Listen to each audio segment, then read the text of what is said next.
1913ನೇ ಇಸ್ವಿನಲ್ಲಿ ಬ್ರಿಟಿಷರು ಮಾಡಿರ್ತಕ್ಕಂಥ ಈ ವಕ್ಫ್ ಬೋರ್ಡ್ನಲ್ಲಿ ಆ ಮುಸ್ಲಿಮರ ಪ್ರಾಪರ್ಟಿ ಏನಿದೆ, ಅಂದರೆ ಆಸ್ತಿ ಪಾಸ್ತಿ ಏನಿದೆ, ಅದನ್ನು ಕಾಪಾಡ್ತಕ್ಕಂಥ ಕೆಲಸ.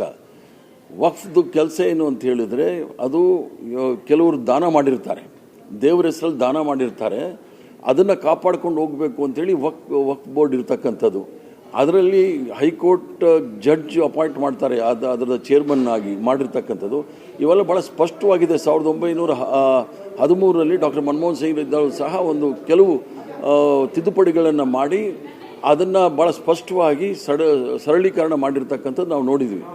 ಆದರೆ ದೇಶದಲ್ಲಿರ್ತಕ್ಕಂಥ ಭಯಾನಕವಾದ ಸಮಸ್ಯೆಗಳನ್ನು ಬಗೆಹರಿಸಲಿಕ್ಕೆ ಆಗದೇ ಇರತಕ್ಕಂಥ ಇವರು ಈ ಒಂದು ವಿಚಾರವನ್ನು ತೆಗೆದುಕೊಂಡು ದೇಶದ ಗಮನವನ್ನು ಬೇರೆ ಕಡೆ ಸೆಳೆಯಲು ಪ್ರಯತ್ನ ಮಾಡ್ತಾ ಇದ್ದಾರೆ. ಅದು ಮಣಿಪುರ ಇರ್ಬೋದು, ಮಹಾರಾಷ್ಟ್ರದಲ್ಲಿ ಆಗ್ತಕ್ಕಂಥದ್ದು ಇರ್ಬೋದು. ಯಾವುದು ನೋಡಿದ್ರೂ ಸಹ ಇವರು ಬರೀ ಧರ್ಮ ಮತ್ತು ಜಾತಿ, ಹಿಂದೂ ಮುಸ್ಲಿಂ ಅಂತ ಮಾಡ್ತಾ ಇರೋದು ನೋಡಿದಾಗ ಜನಗಳ ನೈಜ ಸಮಸ್ಯೆಗಳಿಂದ ದೂರ ಸರಿಲಿಕ್ಕೆ ಪ್ರಯತ್ನ ಮಾಡ್ತಕ್ಕಂಥದ್ದು ಖಂಡನೀಯ ಅಂತ ನಾನು ಹೇಳ್ತೇನೆ. 1913ನೇ ಇಸ್ವಿನಲ್ಲಿ ಬ್ರಿಟಿಷರು ಮಾಡಿರ್ತಕ್ಕಂಥ ಈ ವಕ್ಫ್ ಬೋರ್ಡ್ನಲ್ಲಿ ಆ ಮುಸ್ಲಿಮರ ಪ್ರಾಪರ್ಟಿ ಏನಿದೆ, ಅಂದರೆ ಆಸ್ತಿ ಪಾಸ್ತಿ ಏನಿದೆ, ಅದನ್ನು ಕಾಪಾಡ್ತಕ್ಕಂಥ ಕೆಲಸ. ವಕ್ಫ್ದು ಕೆಲಸ ಏನು ಅಂತ ಹೇಳಿದರೆ, ಅದು ಕೆಲವರು ದಾನ ಮಾಡಿರ್ತಾರೆ, ದೇವರ ಹೆಸರಲ್ಲಿ ದಾನ ಮಾಡಿರ್ತಾರೆ, ಅದನ್ನು ಕಾಪಾಡ್ಕೊಂಡು ಹೋಗಬೇಕು ಅಂತೇಳಿ ವಕ್ಫ್ ಬೋರ್ಡ್ ಇರ್ತಕ್ಕಂಥದ್ದು. ಅದರಲ್ಲಿ ಹೈಕೋರ್ಟ್ ಜಡ್ಜ್ ಅಪಾಯಿಂಟ್ ಮಾಡ್ತಾರೆ, ಅದರ ಚೇರ್ಮನ್ ಆಗಿ ಮಾಡಿರ್ತಕ್ಕಂಥದ್ದು.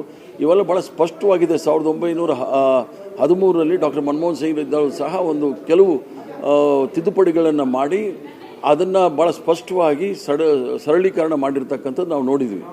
ಆದರೆ ದೇಶದಲ್ಲಿರ್ತಕ್ಕಂಥ ಭಯಾನಕವಾದ ಸಮಸ್ಯೆಗಳನ್ನು ಬಗೆಹರಿಸಲಿಕ್ಕೆ ಆಗದೇ ಇರತಕ್ಕಂಥ ಇವರು ಈ ಒಂದು ವಿಚಾರವನ್ನು ತೆಗೆದುಕೊಂಡು ದೇಶದ ಗಮನವನ್ನು ಬೇರೆ ಕಡೆ ಸೆಳೆಯಲು ಪ್ರಯತ್ನ ಮಾಡ್ತಾ ಇದ್ದಾರೆ. ಅದು ಮಣಿಪುರ ಇರ್ಬೋದು, ಮಹಾರಾಷ್ಟ್ರದಲ್ಲಿ ಆಗ್ತಕ್ಕಂಥದ್ದು ಇರ್ಬೋದು.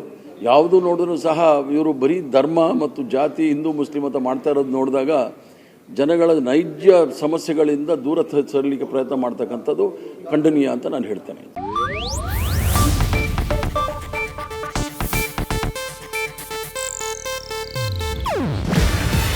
ಇದು ಏಷ್ಯಾನೆಟ್ ನ್ಯೂಸ್ ನೆಟ್ವರ್ಕ್ ಪ್ರಸ್ತುತಿ. ನೀವು ನೋಡ್ತಿದ್ದೀರಾ ಏಷ್ಯಾನೆಟ್ ಸುವರ್ಣ ನ್ಯೂಸ್.